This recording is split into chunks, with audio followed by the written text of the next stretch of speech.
Praise the lord. దేవుని నామానికి మహిమ కలుగునుగాక. ఈరోజు మనము ధ్యానించుకోబోయే అంశము రాజైన ఉజ్జియా. ఈరోజు మన అంశము రాజైన ఉజ్జియా. ఇతని గురించి మనము 2వ దినవృత్తాంతముల గ్రంథము 26వ అధ్యాయము ఆ అధ్యాయంలో మనము ఈయన గురించి చూడగలం. ఈయన తండ్రి పేరు అమజ్య, ఈయన తల్లి పేరు యొకల్య. ఇతను యూదా దేశానికి 10వ రాజుగా ఉన్నాడు. ఈయన గురించి ధ్యానించేటప్పుడు 3 అంశాలు మనము గుర్తుపెట్టుకోవాలి. మొదటిగా స్థిరపడుటకు ప్రయత్నించుట, రెండవది స్థిరపడుట, మూడవది గర్వించి దేవుని శాపమును తెచ్చుకొనుట. ఈ 3 విషయాలు ఈరోజు మనము ధ్యానిద్దాం. మొదటిగా స్థిరపడుట. 2వ దినవృత్తాంతముల గ్రంథము 26వ అధ్యాయము 4-5 వచనాలు చూసినట్లయితే, ఇతడు దేవుని దృష్టికి యథార్థముగా ప్రవర్తించెను. అవునండి, మనము దేవుని దృష్టిలో ఎలా ప్రవర్తిస్తున్నామని మనం కూడా ప్రశ్నించుకునవలసిన వారంగా ఉన్నాం. కాబట్టి మనము దేవుని దృష్టికి ఎలా ఉన్నాం అని మనం ప్రశ్నించుకోవాలి. అయితే అతడు దేవుని ఆశ్రయించినంత కాలము వర్ధిల్లుచునుండెను. అతడు దేవుణ్ణి ఆశ్రయించినంత కాలము దేవుడు ఆయన్ని వర్ధిల్లిస్తున్నాడు, లేక స్థిరపరుస్తున్నాడు.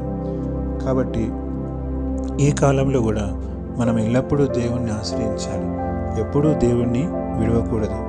మనం వర్ధిల్లే కొలది దేవుణ్ణి ఇంకా ఎంతో హత్తుకొని జీవించవలసిన వారంగా ఉన్నాం. అయితే 15-16 వచనాలు చూసినట్లయితే, దేవుని నుంచి ఆశ్చర్యమైన సహాయము ఆయనకు రావడం, ఆయన కీర్తి వ్యాప్తి చెందడం మనం ఇక్కడ చూస్తున్నాం. ఎప్పటి వరకు దేవుని దృష్టిలో యథార్థంగా ప్రవర్తించినప్పుడు, దేవుడు ఆశ్రయించినప్పుడు ఆయన కీర్తి ఎంతో వ్యాపించడం మనం చూస్తున్నాం. అయితే మనము 16వ వచనంలో చూసినట్లయితే, అతడు ఎప్పుడైతే స్థిరపడిన తరువాత మనస్సున గర్వించిన వాడిగా ఉన్నాడు. ఇదేమిటంటే ఆత్మీయ గర్వంగా మనకిక్కడ కనబడుతుంది. తాను ఎలా గర్వించాడంటే మనము 18వ వచనంలో చూడగలము. మరి అహరోను వంశస్థులు మాత్రమే యాజక ధర్మము నిర్వహించాలి. అయితే ఇక్కడ రాజైన ఉజ్జియా మరి గర్వించి మరి ఎవరి మాట వినకుండా మరి తను ఆ ధూపం వేయడానికి ప్రయత్నించడం ఇక్కడ మనం చూస్తున్నాం. అయితే ఉదాహరణకు మనం చూసుకున్నట్లయితే సౌలు కూడా మరి అక్కడ ధూపము లేక బలి అర్పించడం కానీ చేయడం మనం చూస్తున్నాం. అంటే సమయాల కొరకు వేచి ఉండకుండా సమయాలు లేట్ చేస్తున్నాడని మరి ఇక్కడ రాజైన సౌలు మరి అక్కడ ధూపం లేక బలి అర్పించడం అక్కడ చేయడం మనం చూస్తున్నాం. కాబట్టి సౌలు కూడా ఎలా అయితే శాపము తెచ్చుకున్నా, లేకపోతే ఎలా అయితే దేవుని దృష్టికి వ్యతిరేకంగా చేశాడో, ఇక్కడ రాజైన ఉజ్జియా కూడా మరి ఇక్కడ ధూపము వేయడానికి ప్రయత్నించడం, అది దేవుని మందిరంలో వేయడం ఇక్కడ చూస్తున్నాం. అయితే ఈ గర్వం అనేది దేవుని దృష్టిలో ఎంతో అసహ్యమైన కార్యం. ఉదాహరణకు చూసుకున్నట్లయితే సాతాను కూడా తనలో గర్వించి దేవుని కంటే తాను అధికంగా చేసుకోవడానికి చూసినప్పుడు, దేవుడు మరి ఆ సాతాను చూసినప్పుడు మరి భూమి మీదకి వెలివేయబడ్డం మనం చూస్తున్నాం. మరి గెంటి వేయబడడం మనం చూస్తున్నాం. కాబట్టి దేవుని దృష్టిలో గర్వం అనేది ఎంతో అసహ్యమైన కార్యంగా మనం ఇక్కడ తెలుసుకోగలుగుతున్నాం. అయితే ఈ కార్యం చేస్తే దేవుడు ప్రజలు అందరు నన్ను ప్రశంసిస్తారు, నేను ప్రాస్పరస్ అవుతాను, నన్ను కీర్తిస్తారు, నేను ఇంకా వర్ధిల్లుతాను అనుకున్నాడు. కానీ దేవుడు మొత్తడం చూస్తున్నాం. మొత్తడం అంటే దేవుడు దెబ్బ వేయడం చూస్తున్నాం. తన నుసటన మరి కుష్టు పుట్టడం మనం చూస్తున్నాం. కాబట్టి ఈ దేవుడు మొత్తినప్పుడు తను మొత్తిపడున్నాను, లేకపోతే దేవుడు నన్ను దెబ్బ కొట్టాడు అని గ్రహించి మరి ఆ మందిరం నుంచి రావడం మనం చూస్తున్నాం. కాబట్టి ఈ దేవుని శాపం లేదా పనిష్మెంట్ తీసుకున్న రాజైన ఉజ్జియా మరి తను మరణమైనంత వరకు ఆ నొసటి మీద కుష్టుతోటే ఆయన చనిపోవడం మనం చూస్తున్నాం. కాబట్టి మన ప్రియమైన వారులారా, మరి మన స్థితి ఎలా ఉందో మనల్ని మనం ప్రశ్నించుకోవలసిన వారంగా ఉన్నాం. ఇప్పుడున్న సమాజంలో చాలామంది స్థిరపడుటకు లైఫ్ సెటిల్మెంట్ అంటారు, అలా స్థిరపడడానికి ఎన్నో ప్రయత్నాలు చేయడం మనం చూస్తున్నాం. మరి మన ఆత్మీయంగా మనల్ని మనం ప్రశ్నించుకోవాల్సిన వారంగా ఉన్నాం. మనం ఎలా ప్రశ్నించుకోవాలంటే, నిజంగా నేను దేవునిలో స్థిరంగా ఉన్నానా, భక్తిలో స్థిరంగా ఉన్నానా అని దేవుని దృష్టిలో నేను యథార్థంగా ప్రవర్తిస్తున్నానా అని మనల్ని మనం ప్రశ్నించుకోవలసిన వారంగా ఉన్నాం. ఒకవేళ దేవుని దృష్టిలో దేవునిలో స్థిరంగా ఉంటే గర్వించకుండా ఇంకా ఎంతో విధేయతతో కృతజ్ఞతాపూర్వకమైన హృదయంతో దేవుణ్ణి ఎల్లప్పుడూ హత్తుకునవలసిన వారంగా ఉన్నాం. ఈ కాలంలో, ఈ సమయంలో మరి ఎంతోమంది స్థిరపడడానికి ప్రయత్నిస్తున్నారు. కొందరు స్థిరపడ్డారు. మరి రాజైన ఉజ్జియా లాగా కొందరు గర్విస్తున్నారు.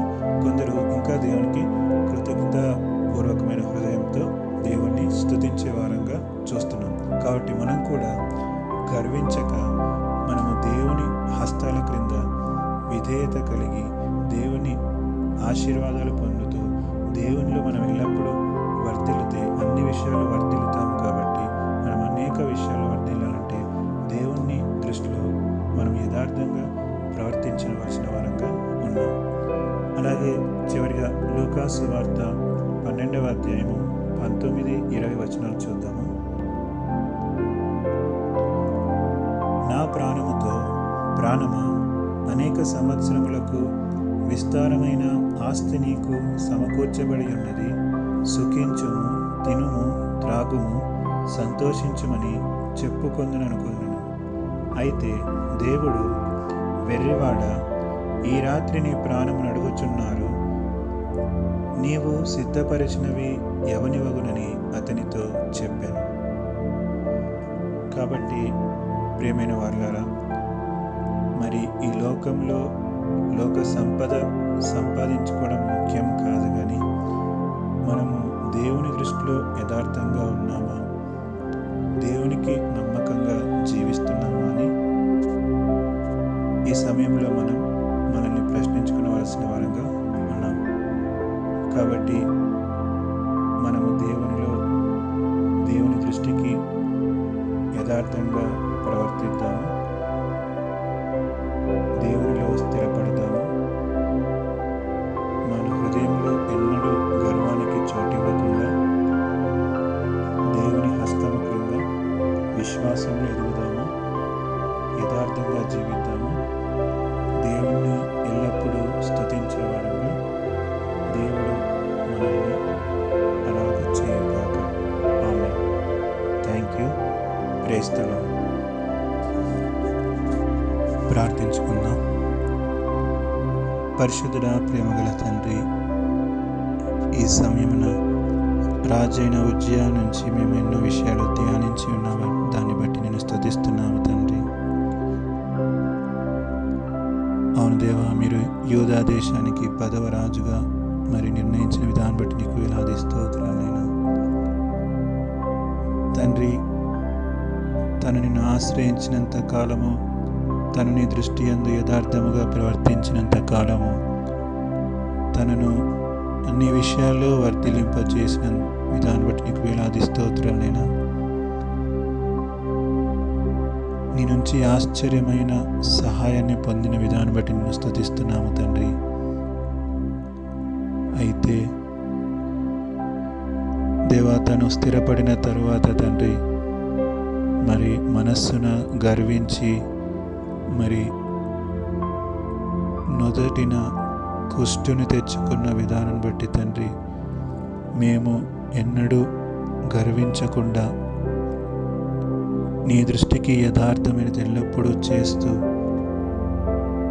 నీ రెక్కల చాటు నీడలో విశ్వాసంలో స్థిరంగా ఉండడానికి, భయభక్తులతో స్థిరంగా ఉండడానికి, నీవిచ్చే ఆశీర్వాదాలు పొందాలి కానీ పనిష్మెంట్ పొందకుండా తండ్రి, మేము ప్రాస్పరస్ అవుటకు మీ కృపను మాకు దయచేయమని ఈ చిన్ని ప్రార్థన మీ పాదాలను చేరుస్తూ నజరేయుడైన యేసు క్రీస్తు నామమున అడిగి వేడుకొని పొందుకొని ఉన్నాము తండ్రి.